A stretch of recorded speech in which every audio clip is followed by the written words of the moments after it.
الحمد لله وكفى ثم الصلاة والسلام على رسوله المصطفى وبعد اللهم اغفر لنا ولوالدينا ولمن له حق علينا ولجميع المسلمين. Bizler bugünden бастап тәпсірдің сабақ өтеміз. Тәпсірден сабақ өтеміз. Құран-ы Кәрімнің 29-шы парасынан бастауды жөн көріп отырмыз. Аллах субханаху ва тағала өздеріңізбен осы 29-шы және 30-шы параларды толықтай бітіріп, соған амал етіп шығуды нәсіп етсін иншалла. Бүгінгі сабағымызда Мүлк сүресі. Мынау кез келген нәрсенің бірнеше сипаты, бірнеше аты болса, ол нәрсе ұлы мәртебелі екендігін білдіреді. Аллах субханаху ва тағаланың 99 есімі бар. Пайғамбар саллаллаху алейхи ва салламның бірнеше есімі бар, білеміз. Тура сол секілді Мүлк сүресінің де бірнеше есімі бар. Бұл есімдердің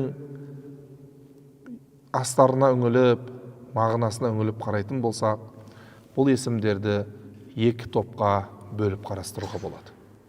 Біріншісі, Құранда және хадисте келген адамдардың өз ойынан қосып алуға рұқсат етілмейтін, яғни тауқифи есімдер.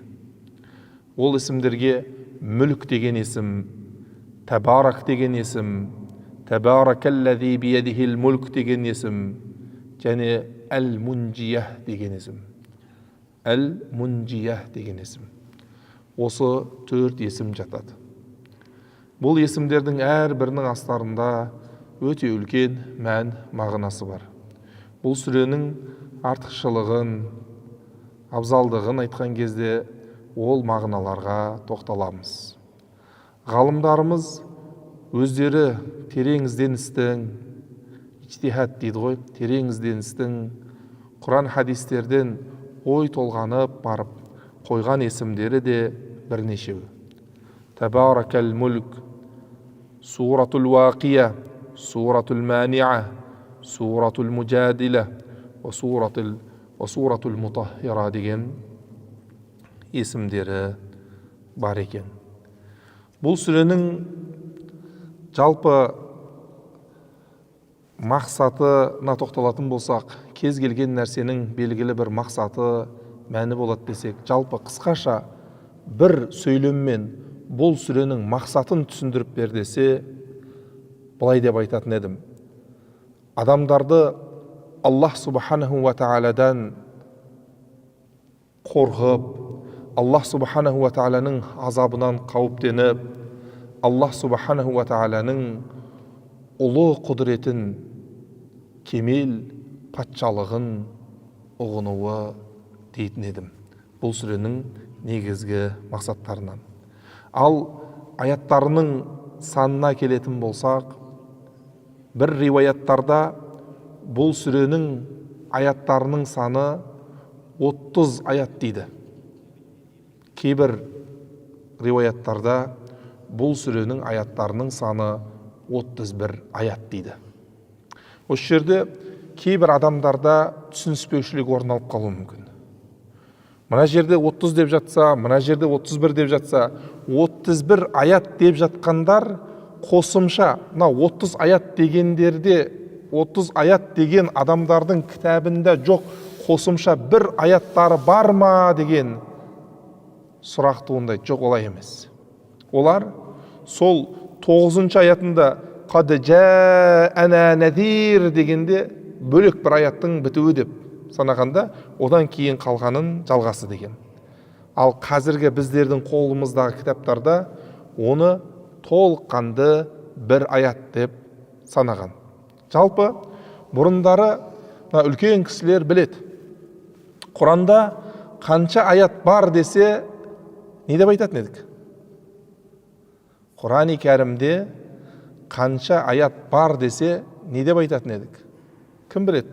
Құран-ы Кәрімде қанша аят бар деп айтады басынан аяғына дейін? 6000 қанша?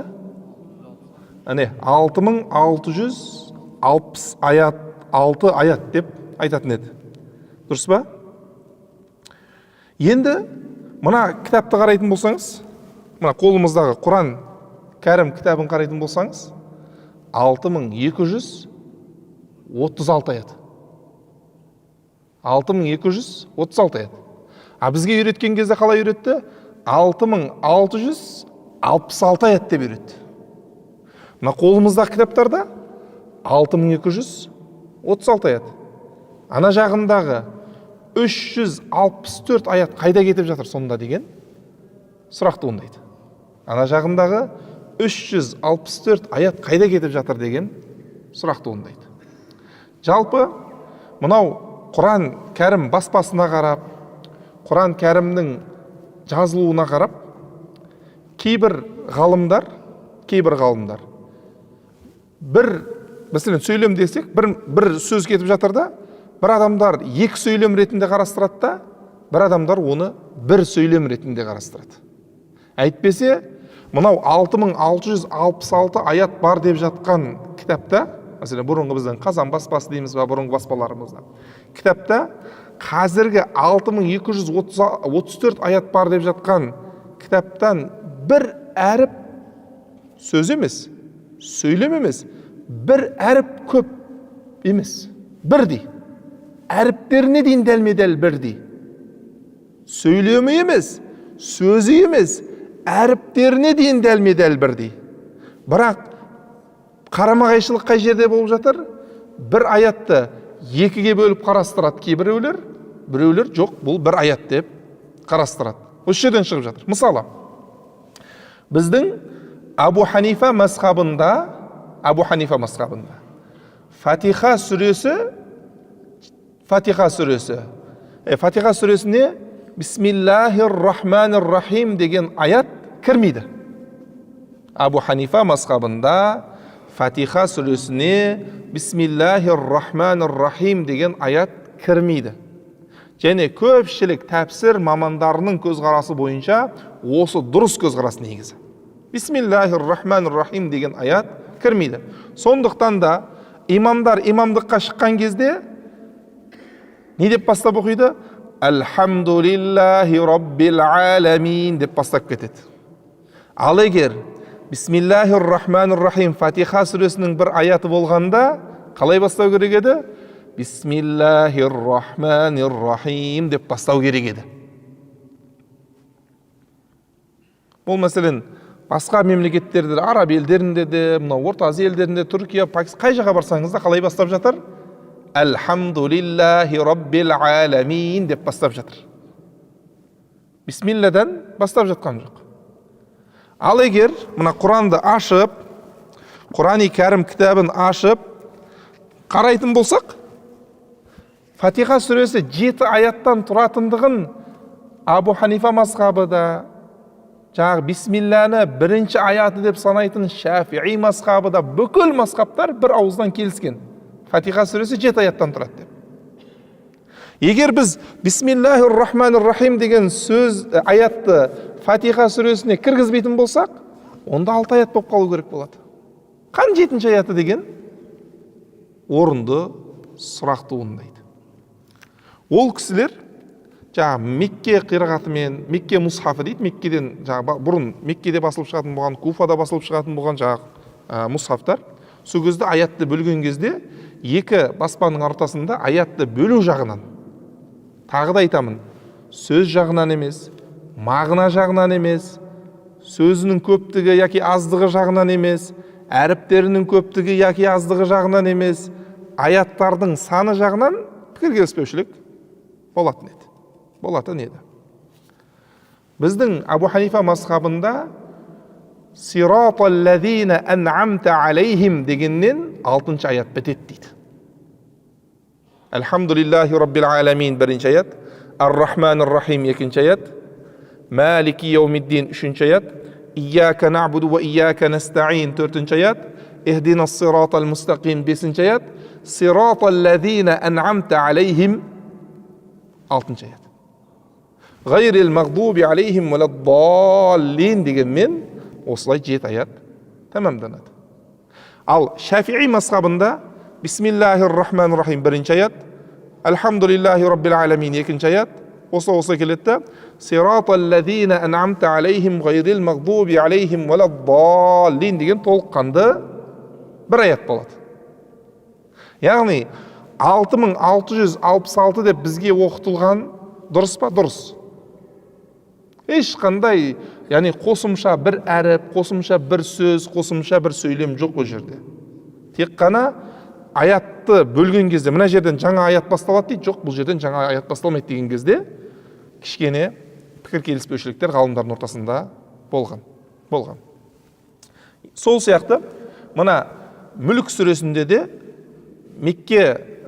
меккелік ғалымдар 31 аяттан тұрады деген.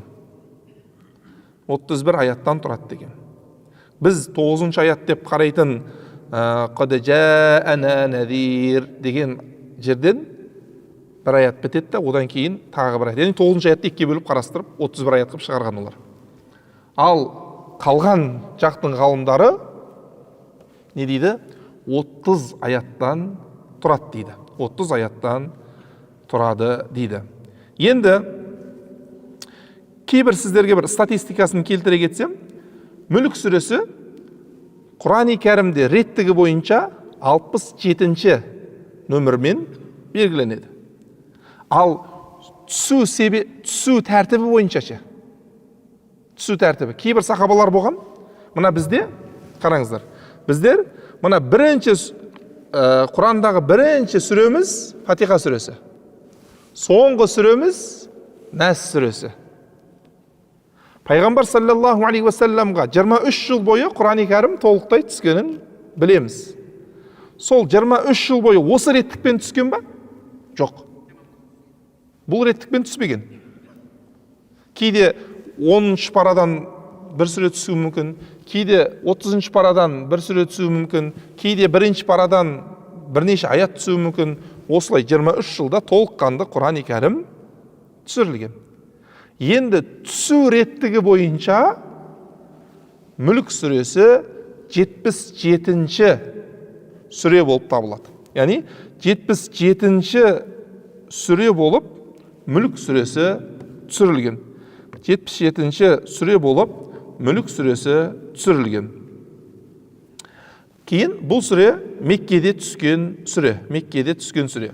Аяттарының саны 30 аят дедік. Қанша сөз бар? Мүлік сүресінде егер санап шығатын болсаңыз 333 сөзден тұратынын көресіз. Қанша әріп бар?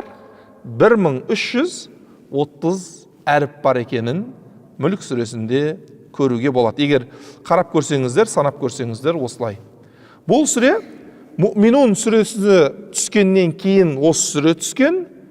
Бұл сүреден кейін Әл-Хаққа деген сүре түскен. Енді бұл сүренің ерекшеліктеріне тоқталайық.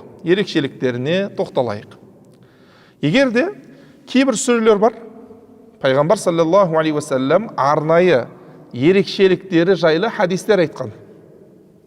Мысалы білеміз, көпшілігіміз білетін Бақара сүресі.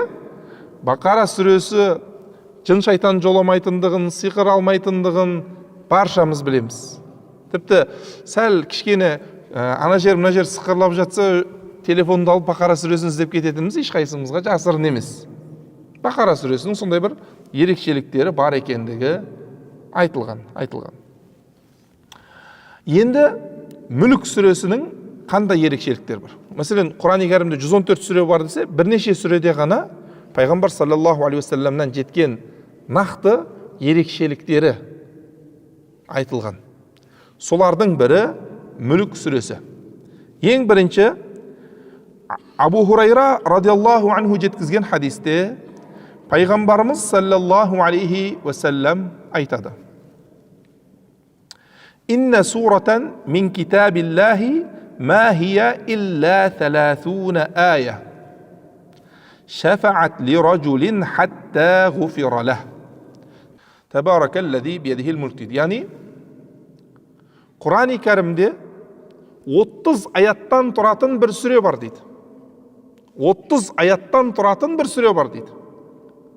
Ол сүре ертең қияметте немесе қабірде өзін оқыған адамды дейді, өзін адамды күнәсі кешірілгенше жанында тұрып шапағатшы болады дейді. Қарашы. Күнәсі кешірілгенше жанында тұрып шапағатшы болады дейді. 30 аяттан тұратын бір сүре. Ол қандай сүре десе, ол сүре Табаракаллази биядихил мульк деді. Қарашы. Енді қалай оқитын болсақ, біз Аллах Субханаху ва Тағаланың кешіріміне жетеміз. Қайткен күнде Алла Тағаланың осы, Пайғамбар саллаллаху алейхи ва салламның осы айтқан хадисіне амал еткен боламыз дейтін болсақ, сахих риуаятпен келеді. Пайғамбар саллаллаху алейхи ва саллам, имам Ахмад риуаят еткен, Тирмизи риуаят еткен сахих риуаятпен келеді.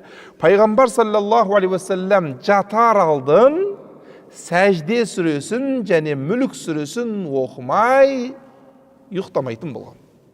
Демек, кімде-кім жатар алдын мүлік сүресін оқып жататын болса, соны өзіне әдетке айналдырса, ол адам қабірге барғанда қабірінде, қияметке барғанда қияметте бүтіндей күнәларынан тазаланғанша қасында мүлік сүресі өзіне шапағатшы болғанын көреді. Бұл сахих риуаятпен Абу Даудта келген хадис. Абу Даудта келген хадис. Енді екінші хадис Ибн Аббас радиаллаху анхудан келген бір риуаятта бір сахаба бір жерге барады.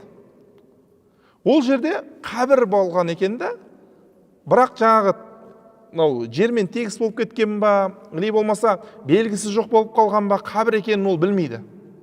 Сөйтеді де сол жерге ол өзінің шатырын тігеді.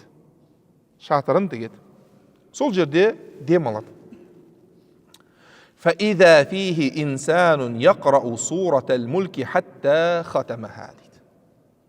Сол жерде ұйықтап жатқанда ма, яки болмаса ояу халінде мынау қабірдегі адамның сыртқа шығып па, или сол жерге, сол қабірдің басына келіп бір адам оқиды ма, сол жаңағы осы хадиске түсініктеме берген ғалымдар осы үш түрлі көзқарасты айтады. Не болса да бір адам сол жерде мүлік сүресін оқып жатқанын көреді. Анау сол жерде қабірдің алдында мүлік сүресін оқып жатқанын көреді. فَأَتَى النَّبِيَّ صَلَّى اللَّهُ عَلَيْهِ وَسَلَّمْ فَأَخْبَرَهُ. Сөйтіп, жаңағы болған жағдайдан таңданып, болған жағдайға тамсанып, Пайғамбар саллаллаху алейхи ва салламның алдына келеді де, болған жағдайды Пайғамбар саллаллаху алейхи ва салламға баяндап береді. فقال رسول الله صلى الله عليه وسلم هي المانعة هي المنجية تنجيه من عذاب القبر дейді. Яғни ол осы дүниеде бәле жаладан, қабірдің азаптарынан, қияметте ақыреттің азабынан тосушы, тыюшы. Осы дүниеде бәле жаладан, қабірдің азабынан, қияметте азаптардан құтқарушы сүре. Тунжихи мин азабил қабр. Бұл сүре адамды қабір азабынан құтқарады дейді. Бұл сүре адамды қабір азабынан құтқарады дейді. Егер байқасаңыздар, мынау қазіргі жастар буыны білмейтін шығар, үлкендер біледі. Бұрынғы ақсақалдарымыз, мен өзім Шәкір Ишан деген үлкен Ишанның немересімін. Атам Ишан болған. Біз осы Табарак сүресін, Мүлк сүресін, Ясин сүресін, Рахман сүресін сол атамыздан естіп 3-4 жасымызда жаттағанбыз. Өте көп оқығандығынан. Намазға шықса да соны оқитын, үйде отырса да соны оқитын, кітап тасша соны оқитын, уағыз айтса осыларды шарықтап көп айтатын. Сол кезде таңданатынмын, неге 114 сүренің ішінен осы 3 сүрені көп оқиды деп. Ондай жағдай тек қана менің өмірімде емес, үйінде Құран оқылған, аталар Құран оқылған кез келген үйде орын алған деп ойлаймын. Неге? Өйткені сөйтсек бұл Тәбәрәк сүресі адам қабірге барғаннан кейін қабірдегі адамға пайдасын тигізетін сүре екен. Егер өліктерге бағыштайтын болсаң, мына хадисті Термизи риуаят еткен. Өліктерге бағыштайтын болсаң, сауабы тиетін сүре екен. Мысалы, кейбір жігіттер айтады, мәйітке Құран бағыштау бидғат деп жатады. Осы бір хадис жаңа айттық, Термизи риуаят еткен. Тағы бір хадис айта салайын. Иқрау ясина аля маутакум. Имам Ахмад, Абу Дауд, Ибн Маджа сияқты үлкен хадистің майталуандары өздерінің кітаптарында келтірген. Яғни, дүниеден өткен мәйіттеріңе, дүниеден өткен мархумдарыңа Ясин сүресін оқып Құран бағыштаңдар деген. Дүниеден өткен мархумдарыңа, дүниеден өткен мәйіттеріңе Ясин сүресін оқып Құран бағыштаңдар деген. Термизиде келген хадисте қалай келіп жатыр? Тунжихи мин азабил қабр. Мүлк сүресі кісіні қабір азабынан құтқарады деп жатыр. Мына жерде Ясин сүресі. Осыны бір жігіттерге айтсам, айтыпты дейді. Пайғамбар салсам айтқан, бірақ нақты істемеген ғой, сол үшін бидғат деп айтады дейді. Субханалла, сонда пайғамбар саллаллаху алейхи вассаламның сүннеттерінің қатарынан айтқан сөздерін шығарып тастау, білмеймін қайсысы адамның ойына кіріп жүр. Мүлде ақылға сыймайтын нәрселерге барып қалып жатыр да. Ал біздің аталарымыз бұл сүрелерді не үшін көп оқыды? Бұл сүрелерді көп оқуының ең басты себептерінің бірі ол осы дүниеде және қабірде және ақыретте қорған болатын. Сүре деген пайғамбар саллаллаху алейхи вассаламның осы хадистерінен үміт етіп, осы хадистеріне амал еткен халде оқыды деп ойлаймыз. Иншалла қалғанын азаннан кейін жалғастыратын боламыз. Кейінгі хадис عن عبد الله بن عباس قال قال رسول الله صلى الله عليه وسلم إني لأجد في كتاب الله سورة هي 30 آية. Ибн Аббас радиаллаху анху жеткізген хадисте пайғамбарымыз саллаллаху алейхи вассалам Құран-ы кәрімде 30 аяттан тұратын бір сүре бар. Мен қараха инда наумихи кутиба лаху минха 30 хасана. Кімдегі ұйықтар алды ол сүрені оқитын болса, ол адамға 30 сауап жазылады. Ва мухия анху 30 саййиа. Ол адамның 30 күнәсі кешіріледі. Ва бa'аталлаху илейха малакан минал малаикати лиябсута алейхи жанахаху ва яхфазаху мин кулли суин хатта ястайқиз. Аллах субханаху ва та'ала ол адам оянғанша оны қорғап, қанаттарын жайып, оны қорғап сақтап тұру үшін өзінің періштелерінен бір періштесін жібереді. Вахиял мужадила тужадилу ан сахибиха фил қабр. Ол таласып тартысушы сүре. Ол қабірге түскен кезде өзінің иесін қабір азабына түсіп қалмау үшін таласып тартысатын сүре дейді. Қараңызшы. Қабірге түскен кезде өзін күнде жатар алды оқып жатқан иесін қабірге түсіп қалмауы үшін таласып тартысатын сүре дейді. Вахия табаракаллази биядихил мулк дейді. Ол сүре табаракаллази биядихил мулк деген сүре екен. Дайлами өзінің Фирдаус деген кітабында келтірген. عن عبد الله بن عباس رضي الله عنهما أنه قال لرجل ألا أتحفك بحديث تفرح به. Абдуллах ибн Аббас радиаллаху анхума бір жігітке айтты: мен саған сені қуанышқа кенелдіретін бір хадис айтайын ба деді. Қала бәлә, сонда ол кісі айтыңыз деді. Қал иқра табаракаллази биядихил мулк уаллимха ахлака ва джами'a валадика ва сибьяна бейтика ва джираник. Ол табаракаллази биядихил мулк, Оны өзің жатта. Өзің жатта. Жан ұяңа, бала шағаңа, жас балдарыңа, көрші қоландарыңа үйрет ол сүрені деді. Не маңызы бар? فإنها المنجية والمجادلة يوم القيامة عند ربها لقارئها. Себебі ол сүре өзін оқыған адамды ертең қияметте Раббысының алдында Алланың азабынан, тозақтың азабынан, Алланың қаһарынан құтқарушы, сол адам үшін жан күйдіріп, таласып тартысып, оның қиын жағдайынан шығарып алушы сүре деп айтты. وَتَطْلُبُ لَهُ أَن تُنْجِيهِ مِنْ عَذَابِ النَّارِ. Ол Аллах Субханаху ва Тағаланың құзырында Алла Тағаладан өзін оқыған адамды тозақтың азабынан құтқаруын талап етіп өтінетін сүре деп айтты. وَيَنْجُو بِهَا صَاحِبُهَا مِنْ عَذَابِ الْقَبْرِ. Және оны оқыған адам қабір азабынан сақтанады дейді. Қараңызшы. Оны әрқашан жатар алды оқып жатқан адам қабір азабынан сақтанады дейді. Қала Расулуллахи саллаллаху алейхи вассалам, пайғамбар саллаллаху алейхи вассалам бұлай деген дейді. Лавадитту аннаха фи қалби кулли инсанин мин уммати. Яғни мен үмбетімнің әрбір адамының жүрегінде бұл сүренің мөрленіп жат болып тұрғанын қалайтын едім дейді. Қараңызшы. Бұл сүренің жат болып тұрғанын қалайтын едім деп пайғамбар саллаллаху алейхи вассалам арман еткен сүре екен. Табарани Әл-Кабир деген кітабында келтірген. Бұл бізді қабір азабынан сақтайды. Бұл бізді ертең қияметте біз үшін былай айтқанда шапағат етіп тұратын сүре де бұл сүре. Сондай ұлы сүренің тәпсірінің Құдай қаласа қарсаңында тұрмыз.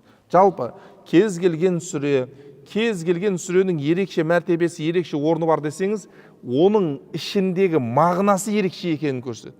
Сол үшін Аллах Субханаху ва Тағаланың елшісі біздің назарымызды аудару үшін Аллах Субханаху ва Тағаланың сол сүре жайлы берген уәделерін біздерге жеткізген. Оның өте үлкен, өте кең, өте көлемді мағынаға ие сүре екендігін иншалла алдағы бейсенбі күні білетін боламыз. Хәза валлаху а'лам ва саллаллаху аля набийина Мухаммад. Амин. Ва Раббым Алла Құранды оқып, одан пайда алып, оны оған амал ететін сенің сүйген пенделерінің қатарынан болуды баршамызға нәсіп еткейсін. Бирахметке я архамар рахимин.